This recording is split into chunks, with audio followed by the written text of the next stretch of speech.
Welcome to the administration of the former President Rodrigo Roa Duterte. First, let us know about the former President Duterte. Rodrigo Roa Duterte, also known as Digong, Rudy, and most known for his initial PRRD, is a Filipino politician and the 16th President of the Republic of the Philippines. He is the first from Mindanao to hold the office. He is the chairperson of the PDP Laban, the ruling political party of Philippines.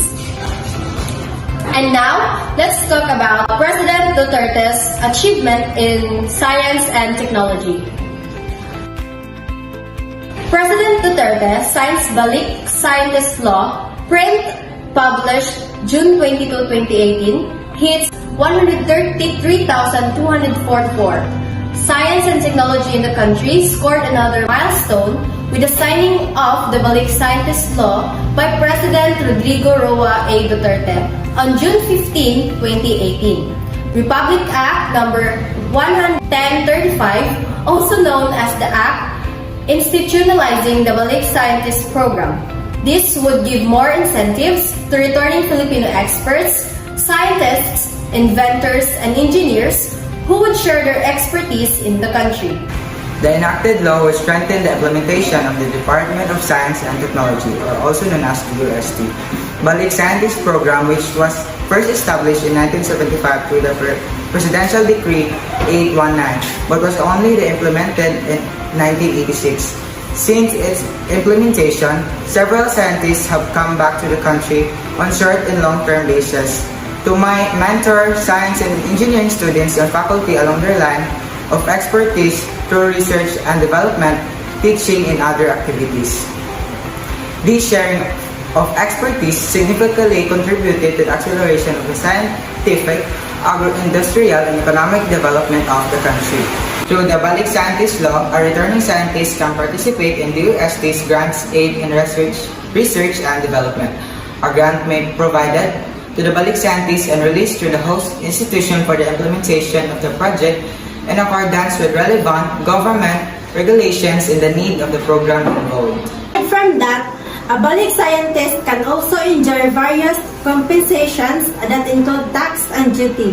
The benefits also include special working and non-working visas, a round trip and fare from a foreign country to the Philippines. Also under the bill, long-term Balik Scientist awardees can enjoy relocations benefits, such as support in securing job opportunities. For the schools for the awardee and admission support for the children of awardees in preferred schools, relocations allowance and monthly housing facilitate or laboratory. This law is big help encouraging people, scientists, to return to the country and contribute to improve the nation's and people's lives. This law addresses the problem on the low number of scientists in the country, so we can fare better with our neighboring countries in Asia.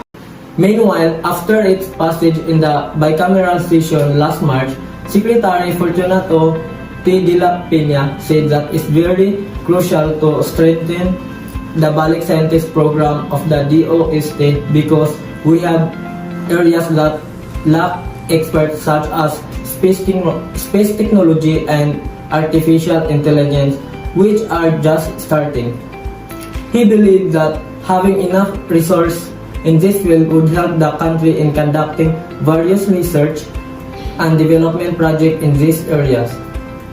The bill also states that the Balik Scientist program will prioritize experts in the fields of space, technology, artificial intelligence, biomedical engineering, energy, agriculture, food technology, pharmaceutical, disaster mitigation and management, environment and natural resources, electronics, genomics, health, manufacturing, nanotechnology, cybersecurity, and semiconductors. The law also requires DOST to ensure that the results of scientific and technological activities are properly applied and used.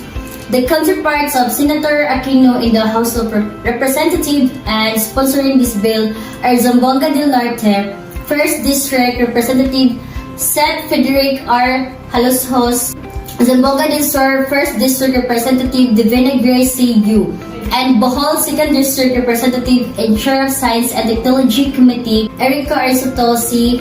Aumentado. Now, this is how former President Rodrigo Duterte helped shape the Philippines as a nation. Duterte started a nationwide campaign to rid the country of crime, corruption, and illegal drugs. He implemented an intensified crackdown on illegal drugs, which significantly reduced drug proliferation in the country. But so, about 6,600 persons linked to the illegal drug trade killed as of July 2019. Attracting international criticism, his administration withdrew the Philippines from the International Criminal Court following the court's launch of a preliminary examination into crimes against humanity allegedly committed by Duterte and other top officials of the war on drugs. Duterte implemented an intensified campaign against tourism and communist insurgery. He signed a controversial law strengthening counterterrorism in the country and oversaw the 5-month-long Battle of Marawi, declaring martial law throughout Mindanao and extending it for an additional 2 years. This marked the longest period of martial law in the Philippines since the 14-year rule of Ferdinand Marcos. He initially pursued peace talks with the Communist Party of the Philippines, or CPP, but canceled all negotiations in February 2017 following New People's Army, or NPA, attacks on shoulders, officially declaring the CPP-NPA terrorist group. He created task forces to end local communist armed conflict and the integration of former communist rebels. He enacted the landmark law establishing the Bangsamoro Autonomous Region in Muslim Mindanao and signed proclamation granting amnesty the former rebels. Duterte increased infrastructure spending and launched an ambitious infrastructure program. He initiated liberal economic reforms to attract foreign investors and reformed the country's tax system through a comprehensive tax reform program.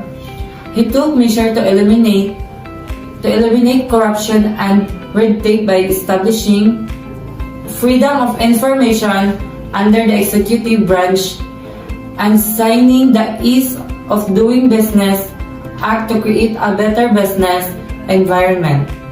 He granted free irrigation to a small farmer and liberalized rice imports by signing the rice traffication law to stabilize rice prices. Duterte signed free college education in all state universities and colleges, institutionalized the alternative learning system, signed the automatic enrollment of all Filipinos under the government's health insurance program, and ordered the full implementation of reproductive health law.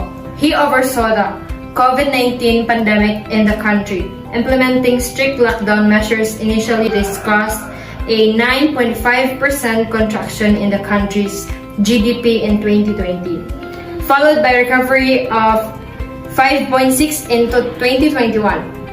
With the gradual reopening of the economy and the implementation of nationwide vaccination drive. Duterte has pursued an independent foreign policy seeking the improved relations to China and Russia while lessening the country's dependence on the United States, its traditional ally.